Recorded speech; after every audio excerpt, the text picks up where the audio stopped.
नमस्कार, आप देख रहे हैं इंडिया बोल रहा है। मैं हूं आपके साथ विवेक शांडिल्य। ईरान से चल रहे तनाव के बीच डोनाल्ड ट्रंप ने मानवाधिकार की एक नई परिभाषा गढ़ दी है और पूरा इंडिया बहुत ध्यान से इसे देख रहा है। ईरान में आईआरजीसी के समर्थन में हो रहे प्रदर्शन और वहां की सेना को वेतन न मिलने पर ट्रंप इसे ह्यूमन राइट्स का उल्लंघन बता रहे हैं, जबकि ईरान का हर एक नागरिक सड़क पर अपनी सेना के समर्थन के लिए खड़ा है, आईआरजीसी को सपोर्ट के लिए खड़ा है, खामनेई के सपोर्ट के लिए खड़ा है। हैरान करने वाली बात यह है कि ट्रंप के इसी चश्मे से पाकिस्तान में हो रहा कत्लेआम गायब है, पीओके का जुल्म गायब है, बलूचिस्तान का मानवाधिकार गायब है। पीओके से लेकर बलूचिस्तान तक मुल्ला मुनीर की सेना खून की नदियां बहा चुकी है, लेकिन मुनीर ट्रंप के लाडले बने हुए हैं और ईरान का देश प्रेम, ईरान की देशभक्ति डोनाल्ड ट्रंप को मानवाधिकार उल्लंघन लग रहा है। यह कमाल का दोगलापन है। तो ईरान पर सख्ती और पाकिस्तान के साथ मस्ती, यह तो मैं चलने नहीं दूंगा। ट्रंप के उल्टे चश्मे की दो तस्वीर मैं आपको सीधा सीधा दिखा देता हूं। दूध का दूध, पानी का पानी हो जाएगा, उसके बाद मैं कुछ नहीं कहूंगा। अच्छा, ईरान की जो लोग हैं वो अपनी आर्मी को सपोर्ट कर रहे हैं, सड़कों पर रैलियां निकाल रहे हैं, झंडा लहरा रहे हैं, अपने सेना की तारीफ कर रहे हैं। तो डोनाल्ड ट्रंप कहते हैं कि जी मानवाधिकार का बड़ा उल्लंघन हो गया। भाई साहब, ईरान में मानवाधिकार कुचला जा रहा है, सेना को वेतन नहीं दे रहे हैं, लोगों को खाना पीना नहीं मिल रहा है, जबकि पाकिस्तान में बलूचिस्तान में घरों से लोगों को उठा उठाकर मारा जा रहा है। F-16 का इस्तेमाल जो अमेरिका ने दिया है पाकिस्तान को आतंकवाद से लड़ने के लिए, उस F-16 का इस्तेमाल पाकिस्तान अपनी जनता पर कर रहा है। तो कहते हैं जी पाकिस्तान में तो सब कुछ ठीक है, Pakistan is a good country. अब इस दोगलेपन का क्या इलाज है? बेगुनाह लोगों की जान लेने पर पाकिस्तान को बधाई और ईरान के देशभक्त लोगों के ऊपर मानवाधिकार उल्लंघन का आरोप, क्या ये ऑल इज वेल है? आखिर दुनिया के सबसे पुराने लोकतंत्र के राष्ट्रपति डोनाल्ड ट्रंप के दोहरे मापदंड क्यों हैं? और क्या इस दोहरे मापदंड के पीछे छिपा है कूटनीति का सबसे खतरनाक खेल? अमेरिका के लिए मानवाधिकार कभी कोई नैतिक मूल्य रहा ही नहीं है। सच्चाई तो यह है, यह हमेशा से एक डॉलर का टूल रहा है, डिप्लोमेटिक टूल रहा है, डीप स्टेट टूल रहा है। पाकिस्तान को पालना अमेरिका के लिए जरूरी भी है और मजबूरी भी है। और पाकिस्तान को अमेरिका तो नॉन नेटो अलाई भी कहता है। अफगानिस्तान से निकलने के बाद भी अमेरिका को इस क्षेत्र में अपनी मौजूदगी बनाए रखने के लिए, स्ट्रेटेजिक रणनीति हासिल करने के लिए पाकिस्तान की सेना की जरूरत है। दूसरा सबसे बड़ा कारण है चीन का बढ़ता प्रभुत्व। चीन के बढ़ते प्रभाव और सीपेक कॉरिडोर पर नजर रखने के लिए अमेरिका पाकिस्तान की सेना को अपनी गोद में बिठाए रखना चाहता है। मुनीर जानते हैं कि अमेरिका को कब इस्तेमाल करना है, कैसे इस्तेमाल करना है, इसलिए बलूचिस्तान में हो रहे नरसंहार पर अमेरिका आंखों पर पट्टी बांध लेता है और कहता जी कुछ दिख ही नहीं रहा, क्या हो रहा, कुछ तो पता ही नहीं है मुझे। और ईरान अमेरिका का घोषित दुश्मन है, इसलिए वहां का प्रदर्शन जो सरकार को सपोर्ट करने के लिए, उसमें कहते हैं बहुत बड़ा मानवाधिकार उल्लंघन हो गया है। पाकिस्तान अमेरिका का सामरिक मोहरा है और ईरान अमेरिका का दुश्मन है, इसलिए अमेरिका का दोगलापन भी है मानवाधिकार को लेकर। ट्रंप ने क्या कहा है मानवाधिकार को लेकर, क्या झुनझुना बजाया, जरा वो भी आप देख लीजिए। आईआरजीसी के समर्थन में प्रोटेस्ट पर ट्रंप भड़क गए, ईरानी आवाम को भड़काने की कोशिश कर रहे हैं। कह रहे हैं ईरान में मानवाधिकार उल्लंघन हो रहा है, ईरान में बड़े पैमाने पर मानवीय संकट आ गया है, सेना के बड़े हिस्से को वेतन नहीं मिल पा रहा है, प्रदर्शनकारियों को ईरान मार रहा है, ईरान में मानवीय संकट को रोकने की जरूरत है। ईरान से जंग में अमेरिका को भारी नुकसान हुआ, यह आपको पता है। खाड़ी से अमेरिका के सफाई की घड़ी आने वाली है, यह भी आपको पता है। ईरान खाड़ी के बाकी देशों की तरह अमेरिका के इशारे पर काम नहीं करता है। ईरान अपने इलाके में अपना कानून चलाना जानता है और यह ट्रंप को अच्छा नहीं लगता है, इसलिए ट्रंप मानवाधिकार की दुहाई दे रहे हैं। लेकिन हकीकत तो यह है कि पूरा ईरान आईआरजीसी और खामेनेई के साथ खड़ा है, ईरानी आर्मी के साथ खड़ा है। लेकिन मेरा सवाल अमेरिका के राष्ट्रपति डोनाल्ड ट्रंप से यह है कि आपको बलूचिस्तान, खैबर पख्तूनख्वा, सिंध ये इलाके क्यों नहीं दिखते हैं? आपको पीओके में लोगों पर जब मशीन गन से गोलियां चलाई गई तब अमेरिका खामोश क्यों रहा है?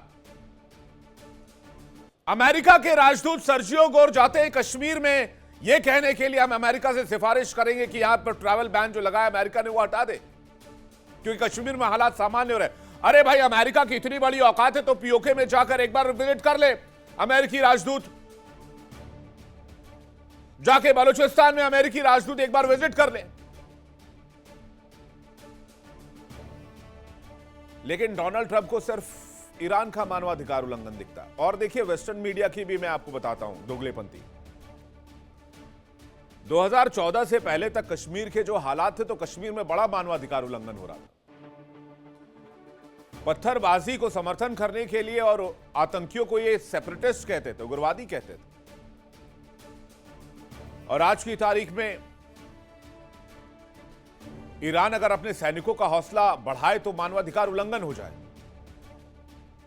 पीओके बलूचिस्तान में जो हो रहा है वो मानवाधिकार उल्लंघन नहीं है। उसे क्या कहेगा अमेरिका? उसे कुछ नहीं कहता अमेरिका। पाकिस्तानी सेना कत्लेआम मचाए, माताओं बहनों की इज्जत लूटे, लोगों को किडनैप करे, नौजवानों को जबरन गायब करे, हत्या कर दे, विरोध करने वालों की लाशें मिले, बलोच लिबरेशन आर्मी और वहां के नागरिकों की आवाज को मुनीर के फौज बूटों तले रौंद दे, तो ये तो सामान्य हालात है। इसमें कोई बड़ी बात थोड़ी है। इंडिया बोल रहा है कि यह दोगलापन अब बर्दाश्त नहीं किया जाएगा और पाकिस्तान में हो रहे मानवाधिकार उल्लंघन को बार बार दुनिया के सामने रखेंगे, हर बार दुनिया के सामने रखेंगे और दिखाएंगे कि अमेरिका भी दूध का धुलावा नहीं है। चलिए, इस पर बातचीत करने के लिए मेहमानों का बड़ा पैनल हमारे साथ जुड़ रहा है। सीधे उनके पास चलते हैं। हमारे साथ कमांडर सुदर्शन चक्रपाणी जुड़ रहे हैं, डिफेंस एक्सपर्ट, बहुत स्वागत है आपका। Lieutenant colonel JS. सोढी हमारे साथ जुड़ रहे हैं, डिफेंस एक्सपर्ट, बहुत स्वागत है आपका। प्रोफेसर मनोज कुमार हमारे साथ जुड़ रहे हैं, ईरान मामलों के जानकार, बहुत स्वागत है आपका। हैदर हयात खान थोड़ी देर में जर्नलिस्ट, पाकिस्तान से हमारे साथ कनेक्ट होंगे। भरत बरई हमारे साथ जुड़ रहे हैं, जियो पॉलिटिकल एक्सपर्ट, अमेरिका से लाइव, बहुत स्वागत है सर आपका। भरत बरई सर, चूंकि आप बहुत सीनियर है, बहुत अनुभवी है, मेरा पहला सवाल आपसे ही है कि आखिर ये डबल स्टैंडर्ड क्यों है अमेरिका का? सिर्फ ईरान में ही मानवाधिकार उल्लंघन हो रहा है क्या? बाकी पूरी दुनिया को क्लीन चिट है क्या? पाकिस्तान को क्लीन चिट है क्या? देखो, ये डबल स्टैंडर्ड तो आज से नहीं है। जब से भारत स्वतंत्र हुआ, अमेरिका का सबसे ज़्यादा नौता था डेमोक्रेसी, जो दुनिया की बड़ी डेमोक्रेसी भारत थी उसके साथ नहीं, लेकिन जो डिक्टेटरशिप थी पाकिस्तान, उसके साथ नौता था। अभी भी अमेरिका का जो लोग डिक्टेटर्स हैं उनके साथ ज़्यादा अच्छा बनता है, क्योंकि वो लोग जो अमेरिका और उसका राष्ट्रपति बोलेंगे वो करेंगे। तो और डुप्लीकेसी तो आज की नहीं है, हमेशा की रही है। लेकिन हर एक देश अपने अपने इंटरेस्ट में क्या होना चाहिए वो करते हैं। देखो, भारत भी ऐसा करता है और बोलते हैं कि नेतन्याहू के सामने इंटरनेशनल कोर्ट ने ये किया है, लेकिन वही कोर्ट ने पुतिन के सामने भी किया है। लेकिन भारत को रशिया की दोस्ती करनी है। रशिया इतने साल से दोस्त हैं, मिलिट्री सप्लायर हैं, ऑयल सप्लायर हैं, तो हम भी उसके साथ अच्छे संबंध रखते हैं। यूक्रेन ऊपर जो चल रहा है वहाँ भी कैसा मानवाधिकार का उल्लंघन हो रहा है। काफ़ी सिविलियन यूक्रेन में मर रहे हैं। रशियंस दे शुड विड्रॉ, लेकिन वो भी यूक्रेन पर अटैक कर रहे हैं। तो ये डबल स्टैंडर्ड तो दुनिया में सारी जगह हो रहा है और अमेरिका भी उसमें दूध का धुला नहीं है।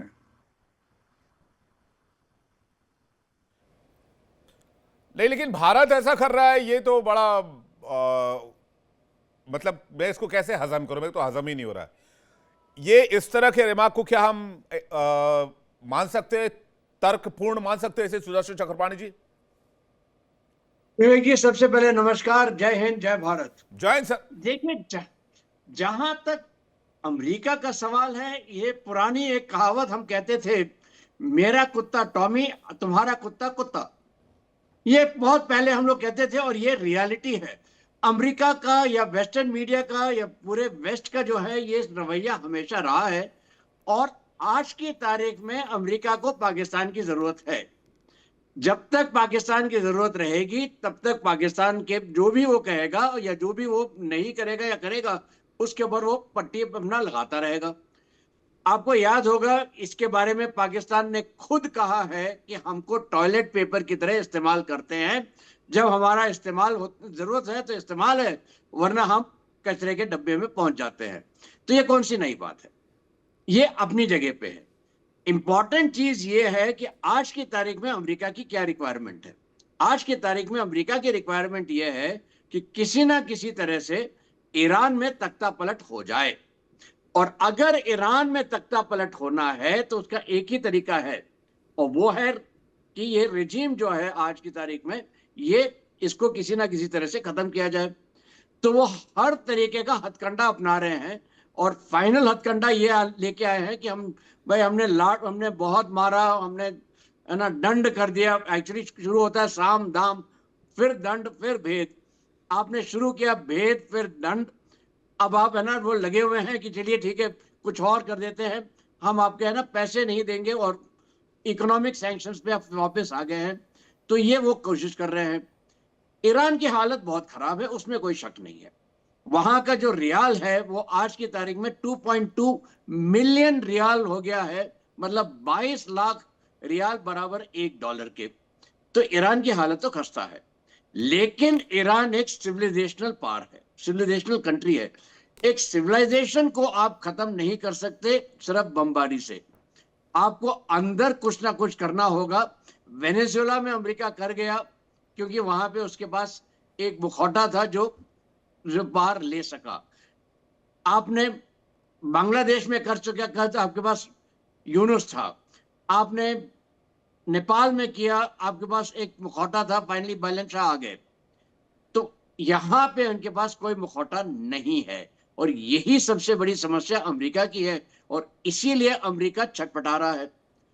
यहां पे आप देखिए, अब मुनीर के क्या रिक्वायरमेंट है, ये मत भूलिए। मुनीर जो है वो एक, जहां तक इसको पाकिस्तान में डिसीवर कहते हैं, मतलब ये छल करता है, और छल करने में इतना माहिर है कि उसने अमेरिका को छला है, चीन को छला है, सऊदी अरब को छला है, और ईरान को भी छला है।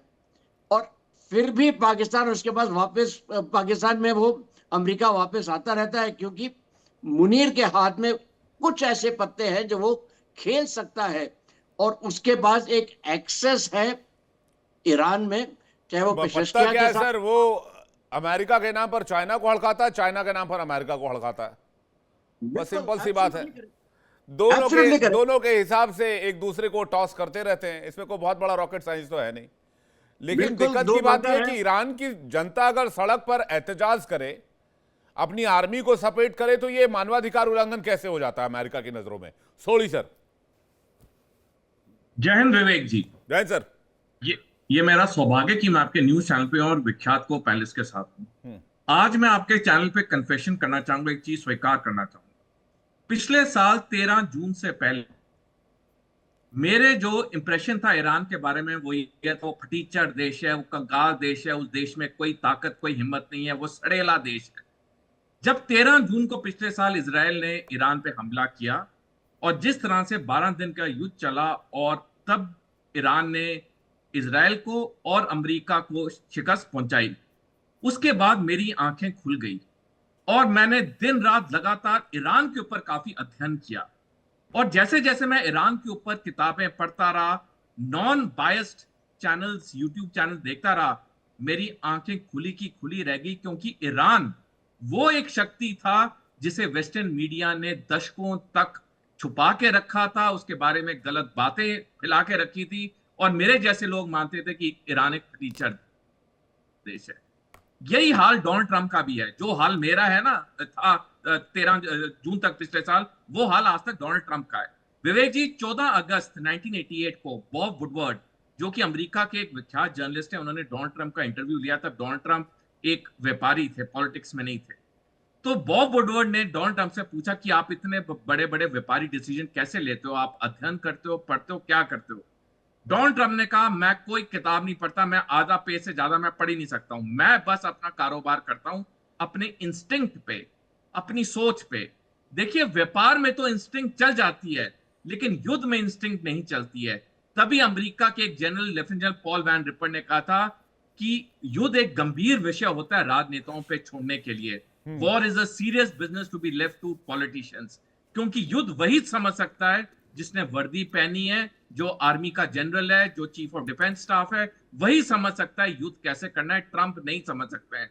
तो आज जो ट्रंप ये बयान दे रहे हैं कि आईआरजीसी के खिलाफ पूरी वहां अवाम खड़ी होगी है, बगावत होगी है, ये सरासर झूठ है। क्योंकि ईरान एक सिविलाइजेशनल स्टेट है जो 5000 साल पुरानी सभ्यता है। मैं दर्शकों को 2 आंकड़े देना चाहूंगा ईरान के बारे में। दुनिया में ग्लोबल इंटेलिजेंट क्वेश्चन रैंकिंग्स में ईरान नंबर 4 पे है, इजराइल 35वें पे है और अमेरिका 40वें नंबर पे है। दूसरी चीज, ईरान के जितने सरकारी अधिकारी हैं सारे पोस्ट ग्रेजुएट हैं और 50% से ज्यादा वो डॉक्टरेट हैं, पीएचडी में। आप ऐसे लोगों को कैसे कुचल सकते हो जो इतने पढ़े लिखे, जिनके अंदर जोश और जज्बा है? तो विवेक जी, मैं यही कहना चाहूंगा, ये ईरान के ऊपर जो ये गलत बयान डोनाल्ड ट्रंप दे रहे हैं, वो अपनी छवि को बचाने के लिए दे रहे हैं। पूरी दुनिया में 9 अरब लोग रहते हैं, 9 अरब में से सिर्फ एक इंसान है नहीं, मैं ये कहता हूं, आप तो बहुत बड़े, मैं तो अमेरिका को कहता भाई आप तो बहुत बड़े सुपर पावर मुल्क हो, सो कॉल्ड, आप अपने आप को दुनिया का सुपर पावर कहते हो। ये बात और है कि भाई आप चाइना के पीछे पीछे चलते हो और G2 का नारा बुलंद करते हो। अब आपको लग गया है कि भाई G1 करके कुछ तो बचा नहीं है, अब G2 की बात करनी पड़ेगी, ग्लोबल 2 सुपर पावर्स की बात करनी पड़ेगी। मेरा सीधा सवाल है, क्या आपको ईरान में प्रोटेस्ट दिखता है, ईरान के लोगों का प्रोटेस्ट दिखता है, उसको आप कह रहे हो कि मानवाधिकार उल्लंघन हो रहा है, वहां की आर्मी जीने नहीं दे रही है? ये तस्वीर लेटेस्ट है, जो तस्वीर इस वक्त स्क्रीन पर हम देख रहे हैं। मुझे नहीं लग रहा कि यहाँ कोई मानवाधिकार का उल्लंघन हो रहा हो। और ये इतने लोग जो, और अभी आयतुल्लाह अली खामेनेई के अंतिम यात्रा में 3 से 5 करोड़ लोग सड़कों पर थे ईरान में, अपने सुप्रीम लीडर को अलविदा कहने के लिए। और शियाओं के धर्मगुरु भी माने जाते हैं ईरान के सुप्रीम लीडर। तो फिर ये कैसा मानवाधिकार उल्लंघन है? और ऐसी तस्वीर तो हम कभी नहीं देखते कि पाकिस्तान में कुछ चीजें ऐसी सेलिब्रेट हो रही हैं।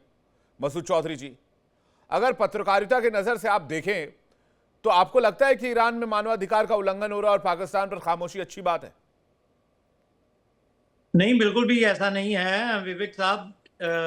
जो अभी कुछ तो देर पहले बात हो रही थी कि फील्ड मार्शल बहुत अच्छा काम कर रहे हैं, मुझे सुन के बड़ी खुशी भी हुई कि पाकिस्तान के फील्ड मार्शल की तारीफ हो रही है और इंडियन चैनल पे हो रही है, तो इस वजह से एक अलग बात है। दूसरी बात यह कि जो पाकिस्तान के मामलात हैं और फिर पाकिस्तान की जो इन्फ्लुएंस है इंटरनेशनली, अभी फील्ड मार्शल आसिम मुनीर साहब अभी रात को ही वापस पहुंचे हैं, सुबह ही वापस पहुंचे हैं ईरान के दौरे से। तो ईरान के अंदर की जो सूरत हाल है उसकी बेस के ऊपर पाकिस्तान तो अमन चाहता है और पाकिस्तान अमन करवाना चाहता है, बार बार कोशिश कर रहा है कि दोनों ममालिक के दरमियान जो जंग है वो ना हो। बाकी वहाँ के अवाम जो हैं वो भी बिल्कुल ऐसा नहीं है कि कोई हुकूमत का तख्ता पलटने की कोई बात जारी हो। ईरान के जाहिर है इंटरनल मामलात है, उसके ऊपर ज्यादा तो कुछ नहीं कहा जा सकता, लेकिन असल बात यही है कि अभी कोई ऐसी सूरत हाल नजर नहीं आ रही कि हुकूमत का तख्ता पलट दिया जाए या कोई हुकूमत जो है वो किसी मुश्किल का शिकार हो। बाकी जहां तक पाकिस्तान का ताल्लुक है तो पाकिस्तान अमन की कोशिश कर रहा है, दोनों ममालिक के दरमियान मीडिएशन का काम कर रहा है, राब्ते का काम कर रहा है, और जाहिर है कि उसका तमाम तर सहरा जो है वो पाकिस्तान की फॉरेन मिनिस्ट्री और फिर हुकूमत और फिर फील्ड मार्शल की तरफ जाता है। तो ये एक हकीकत है, जमीनी हकायक इसी तरह है।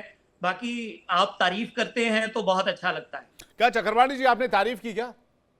मुझे तो नहीं लगा कहीं कोई बिल्कुल नहीं, मैं तो कटाक्ष कर रहा था कि उनको कह रहा था डिसीवर है, मतलब छल करते हैं। वो कहते हैं पाकिस्तान को अमन चाहिए, सॉरी, पाकिस्तान को $10 बिलियन चाहिए हैं अमेरिका से, पाकिस्तान को $12 बिलियन चाहिए हैं सऊदी अरब से, और पाकिस्तान जो है अल्टीमेट रेंटियर स्टेट है।